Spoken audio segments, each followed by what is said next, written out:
నమస్కారం కృష్ణారావు గారు. ఐవీఆర్ టాక్స్కి పునఃస్వాగతం. అంతర్జాతీయంగా ముడి చమురు ధరలు పెరిగినప్పుడు అందులో భారతదేశము, చైనా లాంటి వాళ్ళు ఎక్కడైతే మనము చమురు దిగుమతుల మీద ఆధారపడి ఉంటామో మన యొక్క కాస్ట్ ఎక్కువ అవుతూ ఉంటుంది. సో అది ఇన్ఫ్యాక్ట్ $110-120 పర్ బ్యారెల్కి వెళ్ళినప్పుడు మరి ఎక్కడ $65 ఆల్మోస్ట్ డబుల్ అయిపోతే ఏ విధంగా చేయడం. సో దానికి మనకి ఒక 3-4 ఏళ్లుగా భారతదేశంలో ఒక చర్చ జరుగుతోంది. ఇన్ఫ్యాక్ట్ నితిన్ గడ్కరీ గారు అయితే దీని మీద చాలా గట్టిగా స్పష్టంగా ఉండి ఈ ఎథనాల్ అంటే ఏమిటి, చెరుకు, మొక్కజొన్న, ధాన్యం నుంచి తీసిన దాన్ని పెట్రోల్లో ఒక 20% కలిపితే దానికి మీకు మైలేజ్ ఇదిగా ఉంటుంది. తర్వాత మనము ఆ 20% వరకు ఫారిన్ రిసోర్సెస్ అంటే in terms of money save చేసిన వాళ్ళు ఉంటాం. తర్వాత మన ఇంధన కార్యక్రమాలు కూడా జరుగుతూనే ఉంటాయి. మొదట్లో దీని మీద ఒక చిన్న విమర్శ వచ్చింది, ఈ ఎథనాల్ కలిపితే ఇంజిన్స్ అన్నీ పాడైపోతాయని ఇదంతా. సో ఈ ఎథనాల్ బ్లెండ్ మీద మీరు ఏమైనా చిన్న వివరాలు మాకు చెప్పగలరా? ఇది ప్రధానంగా 1973 ఐ థింక్ 73లో ఈ ఓపీఈసీ అనేది ఫామ్ అయింది, oil producing countries Cartel. Israel యుద్ధం అయిన తర్వాత అప్పటి నుంచి పెట్రోల్ ధరలు విపరీతంగా, క్రూడ్ ఆయిల్ ధరలు పెరిగాయి. పెరిగిన తర్వాత దీనికి ఏదైనా ప్రత్యామ్నాయం ఉందా అని ఆలోచిస్తే ఒకటి ఎథనాల్ దొరికింది. దీని మీద చాలా వర్క్ చేసినటువంటి దేశం మాత్రం బ్రెజిల్లో. ఎందుకంటే వాళ్ళకి న్యాచురల్ అడ్వాంటేజ్ ఉంది. షుగర్ కేన్ ప్రొడ్యూసింగ్, చెరకు చాలా ప్రొడ్యూస్ చేసేటటువంటి దేశం బ్రెజిల్. కాబట్టి బ్రెజిల్లో మొట్టమొదట దీని మీద చాలా వర్క్, రీసెర్చ్ జరిగింది. Yes, it can be blended అన్నారు, బ్లెండింగ్ మొదలెట్టారు. ఇప్పుడు కూడా ఇష్యూ బ్లెండింగ్ కాదు, ఎంత పర్సెంటేజ్ అని. ఎంత పర్సెంటేజ్ స్లోగా పెంచుకుంటూ పోతున్నప్పుడు దానివలన ఇంజన్ పార్ట్స్ కానీ ఏదైనా ప్రాబ్లం ఉంటుందా? ఒకటి, ఇంజన్స్ను కూడా చాలా రిఫైన్ చేస్తున్నారు, ఇది అవుతున్నది. ఎస్, స్టిల్ ప్రాబ్లమ్స్ ఉండొచ్చు. ఉంటే ఏం చేయాలి అనే దాని మీద ఆలోచించాలి, కానీ అసలు వద్దు అంటాం కరెక్ట్ కాకపోవచ్చు. రెండోది, ప్రభుత్వం మన అయిన గడ్కరీ కూడా అన్నాడు, 2 అవుట్లెట్లు పెడదాం, చాయిస్ కన్స్యూమర్కి వదిలేస్తాం, అది బెస్ట్ థింగ్. ఇప్పుడు E20 కంప్లైంట్ వెహికల్స్ ప్రొడ్యూస్ కావచ్చు, full petrol diesel vehicles produce కావచ్చు, ఎవరికి కావాల్సింది వాడు తీసుకుంటారు. పంప్లో కూడా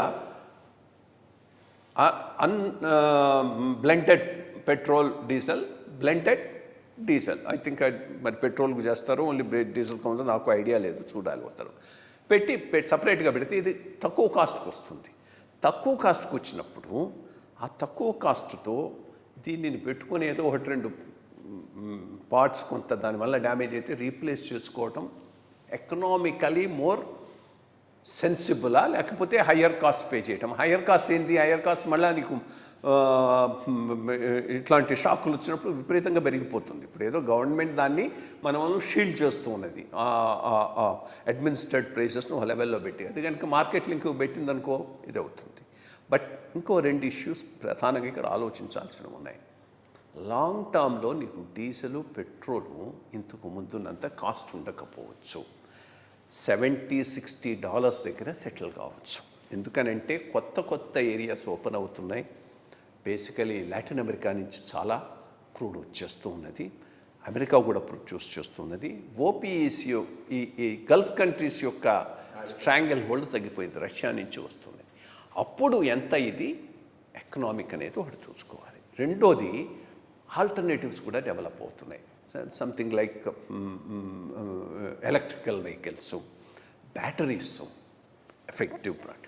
అటువంటి సిస్టమ్ ఉన్నప్పుడు ఈ బ్లెండింగ్ ఎంతవరకు అవసరం అనేది కూడా చూసుకోవాలి. సో దీని మీద లాంగ్ టర్మ్ వ్యూ తీసుకొని ఆల్టర్నేటివ్స్ అన్నింటినీ ఎవాల్యుయేట్ చేసిన తర్వాతనే ఎంతవరకు పోవాలనే దాని మీద పోవాలి.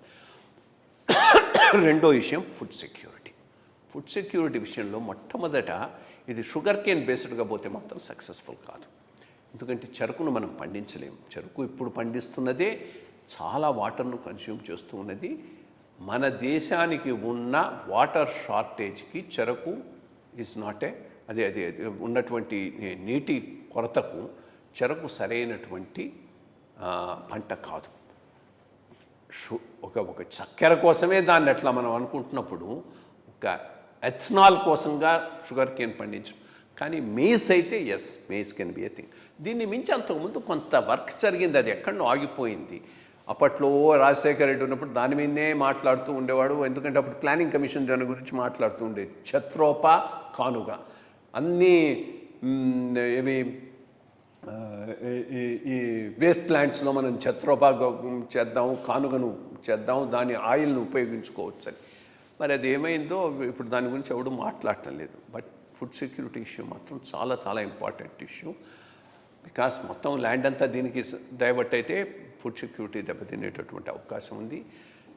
చెరకు బేస్డ్గా అయితే ఇది వైబుల్ కాకపోవచ్చు. మేస్ బేస్డ్గా ఇంకా అదర్ ధాన్యాలు ఏవైనా ఈ ఎథనాల్ కోసం వాడవచ్చు అనే దాని మీద చాలా రీసెర్చ్ చేయాల్సిన అవసరం ఉంది. బట్ ఒక ప్రపోర్షన్లో బ్లెండింగ్లో మాత్రం తప్పు లేదు. బట్ చాయిస్ మాత్రం ఇండివిజువల్గా అవైలబుల్గా ఉండాల్సిన అవసరం ఉన్నది.